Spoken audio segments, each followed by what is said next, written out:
What's up, y'all? Welcome back to my channel. It's Vay, and today I'm under the hood of a Grand Cherokee, and I'm going to be showing y'all how to replace the engine coolant crossover pipe. So I've already removed my air intake, which is only needed to remove part of it because I have one of these air intakes. The standard box that comes with it, you might want to look up a video on how to do that if you're not sure how to do that, and then just come back to this video. So this here is the part we're replacing. This is called a engine coolant crossover pipe. This here is the thermostat housing. So this, after you remove the air box, this guy here is the only thing you have to remove out the way, which is held on by 2 bolts. You will unclip it here, move the clip upward out the way, move this part out the way. The hose is flexible, so don't worry about breaking anything. And these here are, I used a 16 millimeter.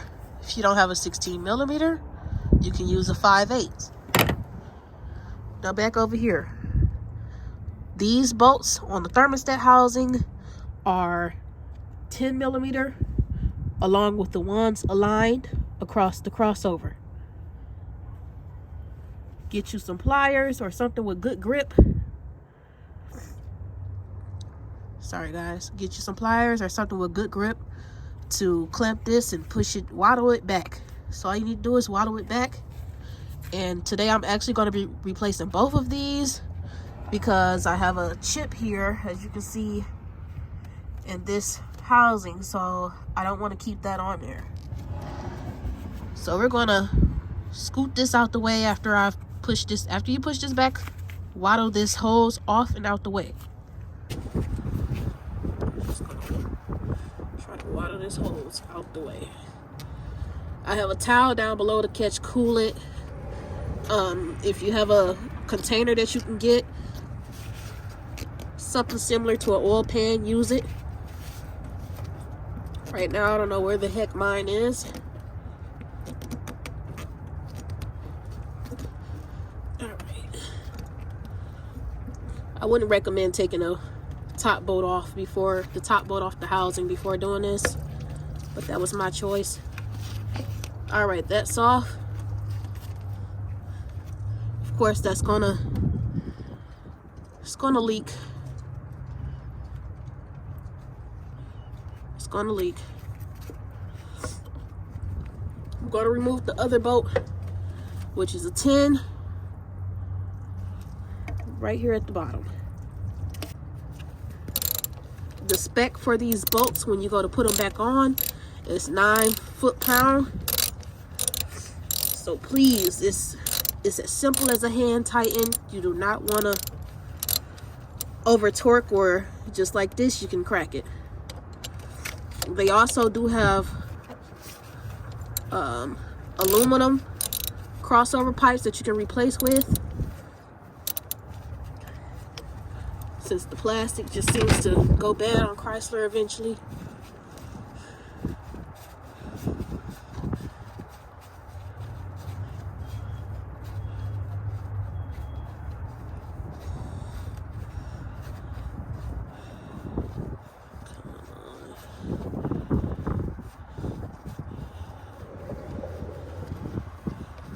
Alright, that's my bolt.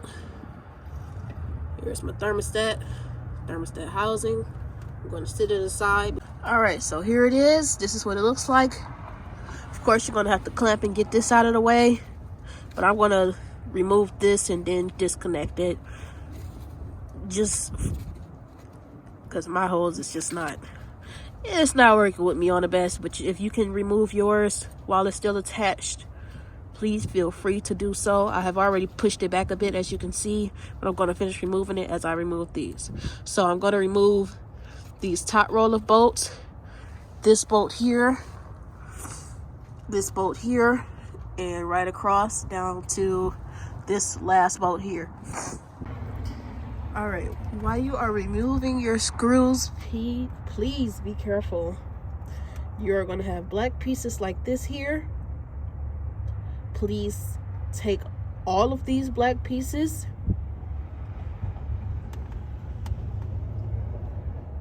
and sit them aside. The ones that you have that are visible, please sit them aside. You are going to need them for the replacement parts. And just in case, you might have screws that are like this.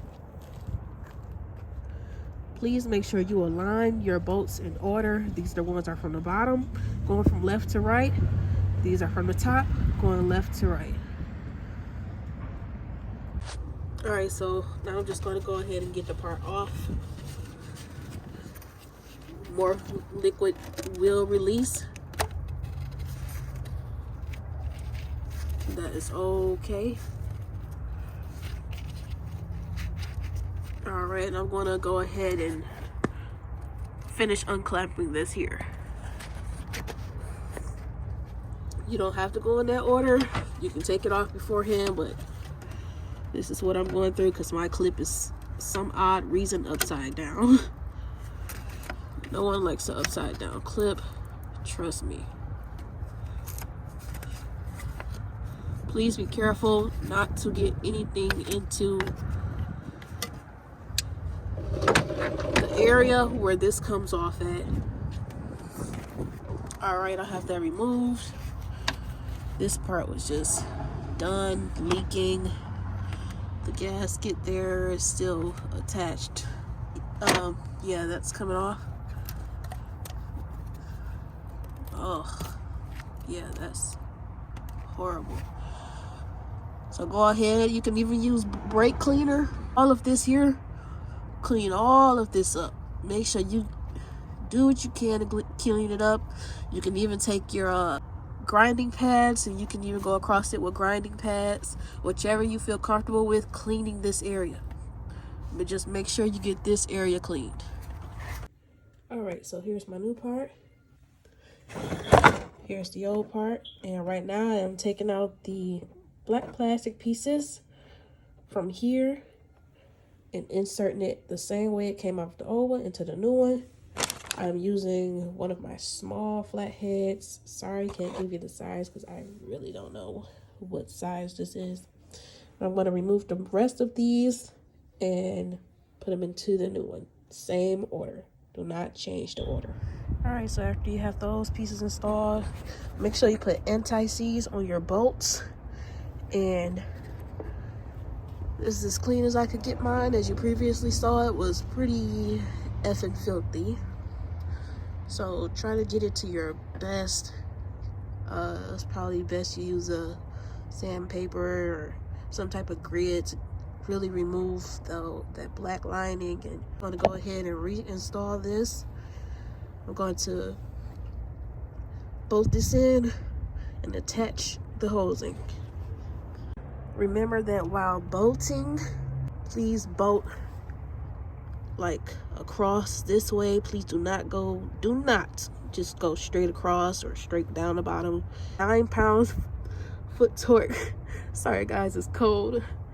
And please make sure you put your bolts back in order.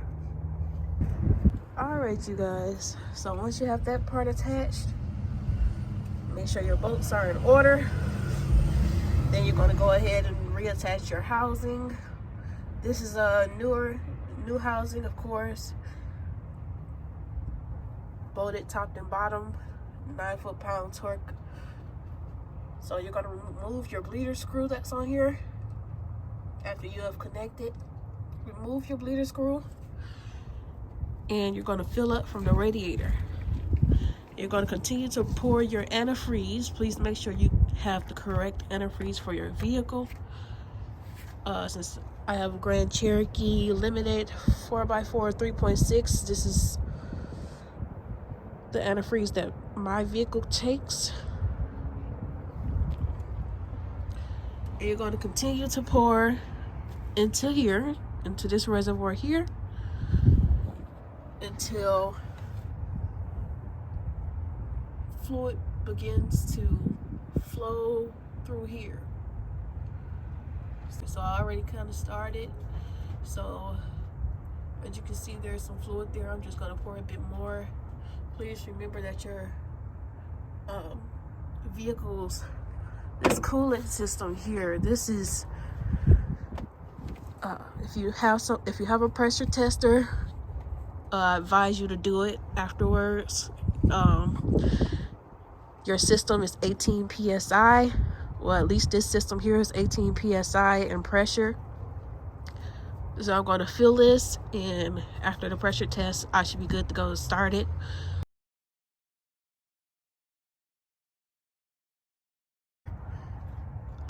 Gasket may not be on correctly, so you're gonna have to make sure your gasket is on correctly before bolting your parts back in. This piece here also has a gasket. It's just a rubber gasket versus one of those gaskets that just go across and line across there. So as I have put fluid in already, I do not see any current leakage.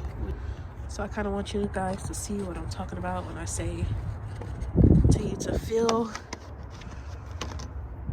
until fluid is there. So I'm going to pour it into here, and I'm going to watch here.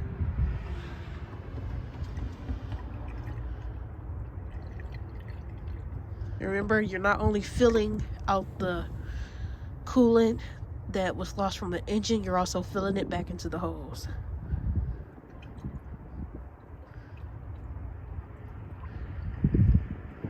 All right, I see fluid at the top here. See how that fluid is going down? Please be patient with this method as you are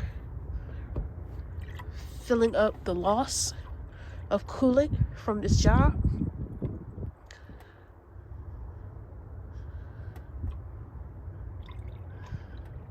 All right, there's the flow.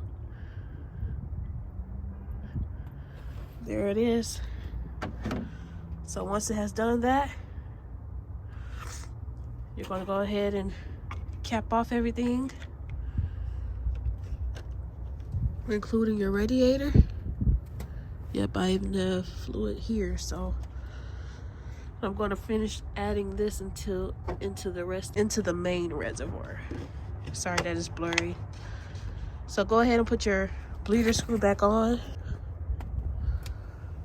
Reinsert your bleeder screw.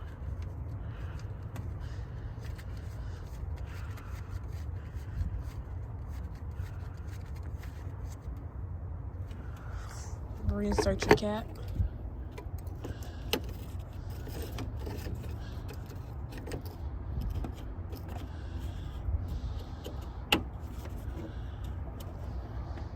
You're good to go.